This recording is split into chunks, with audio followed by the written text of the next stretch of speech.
There's no feeling more intense than starting over. If you deleted your homework the day before it was due, as I have, or if you left your wallet at home and you have to go back after spending an hour in the commute. If you won some money at the casino and then put all your winnings on red but it came up black. If you got your best shirt dry cleaned before a wedding and then immediately dropped food on it. If you won an argument with a friend and then later discovered that they just returned to their original view. Starting over is harder than starting up. If you're not ready for that, like if you've already had a bad day, then what you're about to go through might be too much. Feel free to go away and come back. I'll be here. Alright, thanks for coming with me on this trip. I'll understand if you have to take a break at any point. Just find a safe place to stop and quit the game.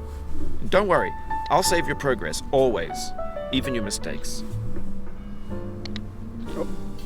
This game is a homage to a free game that came out in 2002, titled Sexy Hiking. The author of that game was GOSERJGN, a mysterious Czech designer who was known at the time as the father of B games. And B games are rough assemblages of found objects. Designers slap them together very quickly and freely, and they're often too rough and unfriendly to gain much of a following. They're built more for the joy of building them than as polished products. In a certain way, Sexy Hiking is the perfect embodiment of a B game. It's built almost entirely out of found and recycled parts, and it's one of the most unusual and unfriendly games of its time. In it, your task is simply to drag yourself up a mountain with a hammer.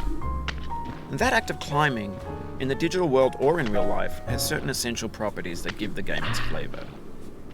No amount of forward progress is guaranteed. Some cliffs are too sheer or too slippery, and the player is constantly, unremittingly in danger of falling and losing everything. Anyway, when you start Sexy Hiking, you're standing next to this dead tree that blocks the way to the entire rest of the game. It might take you an hour to get over that tree, and a lot of people never got past it. You prod and you poke at it, exploring the limits of your reach and your strength, trying to find a way up and over.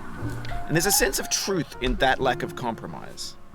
Most obstacles in video game worlds are fake. You can be completely confident in your ability to get through them once you have the